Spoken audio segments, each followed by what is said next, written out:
Seguimos agora em estúdio com o comentário de Jorge Paulo Oliveira e Horácio Piriquito. Aos dois, muito boa tarde, obrigada por estarem connosco. Jorge Paulo, começo por si.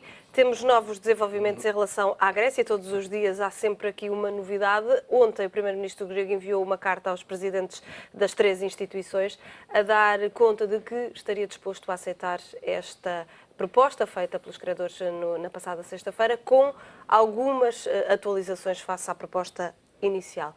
Como é que vê? É possível ainda chegarmos a um acordo, sendo que temos um referendo marcado para o próximo domingo? Eu, sinceramente, entendo que não haverá acordo antes do referendo, a manter-se o referendo, porque isso é outra questão.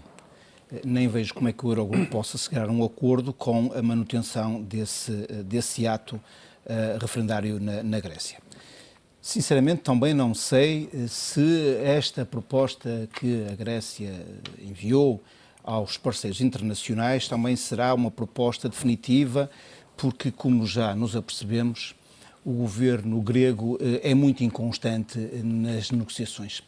Tanto avança como depois recua, volta a avançar, volta a recuar e, portanto, é de uma grande inconstância. Aliás, se nos lembrarmos, estava em curso uma negociação que foi interrompida de uma forma abrupta e de forma totalmente inesperada.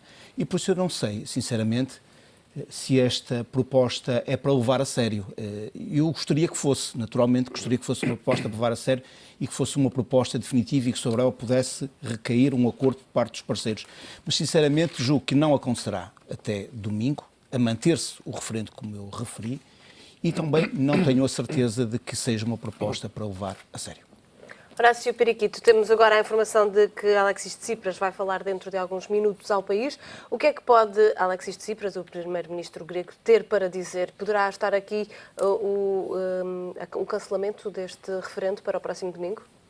Bem, em conjunto de ideias na mesma pergunta, nós estamos em cima de um conjunto de informações que ainda não estão consolidadas. A primeira informação era que o Syriza, de facto, poderia ter cedido e passar a aceitar aquela que era a última proposta da União Europeia e dos parceiros, digamos assim. É evidente que estamos numa situação complicada do ponto de vista político, relativamente menos complicada do ponto de vista económico, quer se queira, quer não. Aquilo que parece é que o referendo passou a ser, neste momento, um jogo muito perigoso, principalmente para o próprio Syriza, ou para o governo grego, se quiser. Porque a probabilidade, isto vale o que vale, como é óbvio, mas a probabilidade do governo grego perante as circunstâncias e o que assistimos nos últimos dias, uma autêntica venezuelização da Grécia, com filas nos multibancos e nos supermercados, as pessoas estão de facto assustadas. Ontem já saíram manifestações para a rua a pedirem por tudo o sim, e portanto a opinião pública começa-se a dividir. É evidente que eu atrevo-me a dizer a esta distância, vale o que vale, somos imensos a falar, toda a gente obviamente transmite a sua opinião. Mas estou convencido que o Syriza não vai conseguir vencer o referendo do próximo domingo. Não conseguindo vencer, cria um problema político na Grécia. Porque, como é evidente, não conseguindo vencer, não estou a ver outra alternativa ao próprio governo grego que não a admissão e a convocação de eleições antecipadas. E todo este projeto da extrema-esquerda revolucionária a tentar, digamos, caminhar ou patinar numa Europa que não é de extrema-esquerda revolucionária, se complica, não é? E, portanto, eu vou muito mais por aí. Acho que estamos num jogo, nesta altura, muito mais político do que económico, independentemente depois das consequências económicas e financeiras que obviamente estão inerentes, mas tudo está agora na esfera política. Eu diria, para terminar esta primeira intervenção, que acho que primeiro precisamos de confirmar se de facto o Primeiro-Ministro ou o Governo grego cedeu definitivamente, depois de tanto tempo no meio desta brincadeira toda, desculpa o termo, se chega a este ponto e acaba por recuar e ceder à austeridade e ceder às imposições que são feitas pela União Europeia. Acredita que isso possa ter acontecido ou há algo dentro dos bastidores que não tenhamos ainda conhecimento? Pode acontecer, as coisas não funcionam bem acreditar ou não acreditar, não é? É evidente que se eu quiser utilizar outro conceito que não acreditar, eu diria, como se diz há imenso tempo, numa zona muito de debate, muito polémica, a austeridade, se lhe quiser chamar assim, é incontornável. Eu sei que é polémico, que há quem diga que há sempre uma alternativa. O que é certo é que ninguém conseguiu apresentar uma nova alternativa.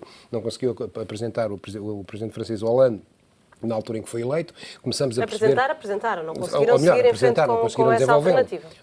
Agora temos o exemplo do Syriza, ou seja, todas as propostas de alternativa, esta muito mais violenta do que foram apresentadas, esta muito mais violenta do que a do presidente francês, falharam. E, portanto, se o Syriza, ou o governo grego, como lhe queira chamar, também falhar, eu não sei o que é necessário mais para perceber que temos todos que, em conjunto, construir o mesmo caminho. É evidente que há muita gente que não gosta de ouvir, não é? Como é óbvio.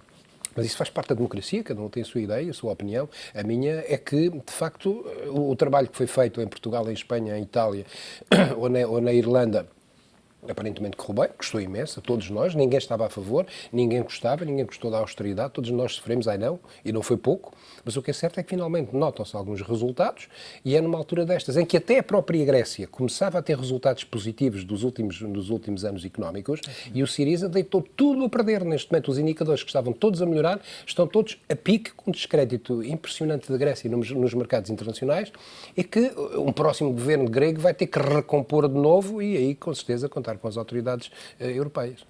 Temos também a informação, Jorge Paulo, de que o governo grego terá, nesta carta que entregou aos presidentes das 3 instituições, e face às notícias que dão conta de que ele terá capitulado e aceitado todas as condições impostas, Alexis Tsipras diz que não aceitou totalmente as propostas das instituições e que as várias medidas que as instituições estão a sugerir para agora não vão ser imediatamente aplicadas. Portanto, ainda estamos numa fase negocial, entende o governo grego e entendem também os próprios credores que dizem que, até ao referendo, as negociações não serão definitivas. Sim, isso compreende-se naturalmente, um processo negocial e desta amplitude não se faz em poucas horas, levará certamente muitos dias, mesmo que já se tenha feito um longo caminho até aqui. Mas a questão que se coloca é sempre a mesma. Que credibilidade pode oferecer o governo grego aos parceiros internacionais com estes avanços e estes recuos? Um governo que ainda há poucos dias disse não, nós não podemos aceitar estas condições porque violam todas as nossas promessas eleitorais e nessas circunstâncias nós vemos na contingência de marcar um referendo devolvendo a palavra ao povo. Umas horas depois, não sei se por eventualmente temer uma vitória do sim ao programa das parceiras internacionais por parte do povo grego, que o tenha feito recuar para dizer, bom, nós estamos disponíveis para aceitar aquilo que antes recusamos, mas aqui com algumas alterações que queremos negociar. Mas essas alterações podem fazer toda a diferença na perspectiva do Syriza. Podem fazer toda a diferença, mas é absolutamente incompreensível que ao fim de 5 meses sejamos neste patamar. É absolutamente incompreensível. O governo grego todos os dias perde credibilidade. Não é credibilidade apenas junto da comunidade internacional, é credibilidade junto de quem ele tem que negociar. De facto, é completamente impossível. Que garantias temos nós de que na segunda-feira, depois de se obter um acordo, não será, o governo não recuará aqui e acolá e neste ou naquele ponto. Mas é extremamente difícil. De facto, é quase impossível. Não se consegue perceber, sinceramente, ao fim de 5 meses, como é que nós estamos neste patamar. A esta altura do campeonato, já poderíamos ter negociado, ou poderíamos, os parceiros internacionais e o governo, podiam ter negociado tudo. Eu sei que não vou ser injusto ao ponto de dizer que o governo Syriza não fez nenhuma cedência, porque seria de facto absolutamente inadequado da minha parte. Tem feito as cedências, mas não tem feito as cedências necessárias e suficientes.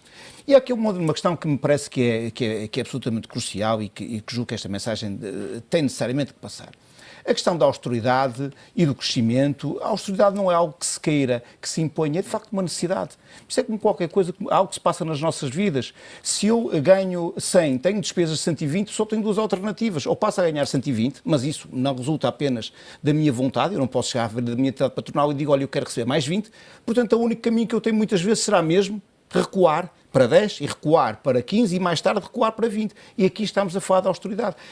Mas é uma austeridade que é absolutamente crucial para a defesa do próprio euro, a defesa da própria zona euro e, nesta circunstância, a defesa da própria Grécia.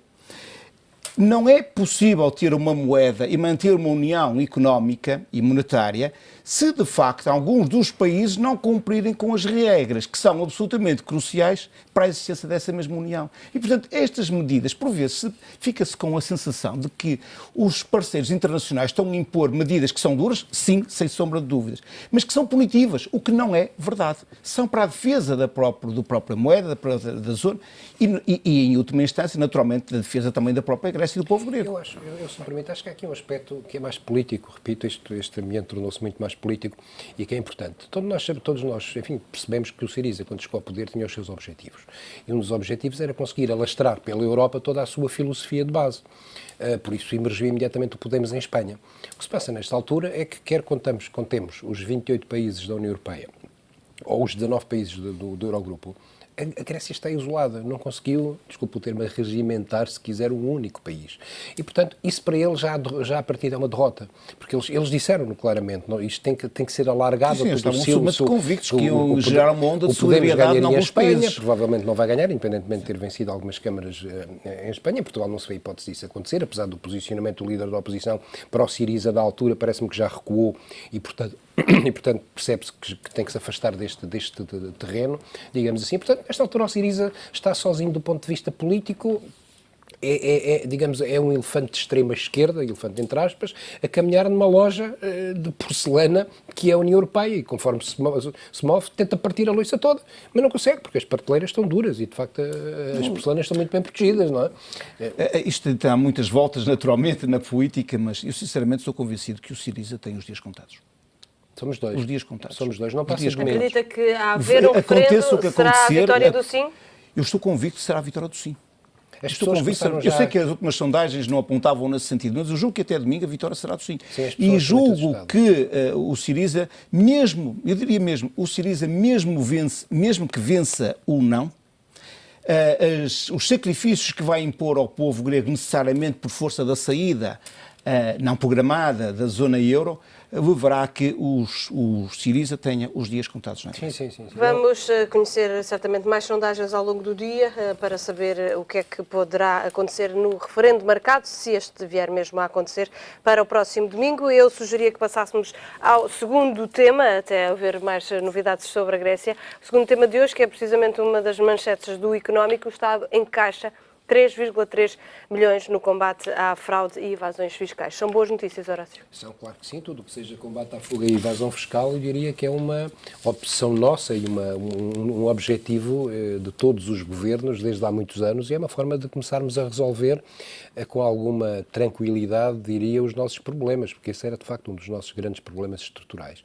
E os números são verdadeiramente impressionantes. 3.300 milhões de euros é muito dinheiro, comparando com outros números que nós já vamos conhecendo quando temos que medir determinados valores por diversas razões. Umas vezes temos que medir quanto é que custa o BPN, outras vezes temos que medir quanto é que poderá custar o Banco Espírito Santo, outras vezes temos que medir quanto é que custa um determinado corte de pensões e, portanto, quando imaginamos que pela fuga e evasão fiscal se conseguiu recuperar 3,3 mil milhões, é muito bom. Prova que a máquina fiscal, e nós sentimos isso todos no dia-a-dia, a máquina fiscal hoje está muito eficaz.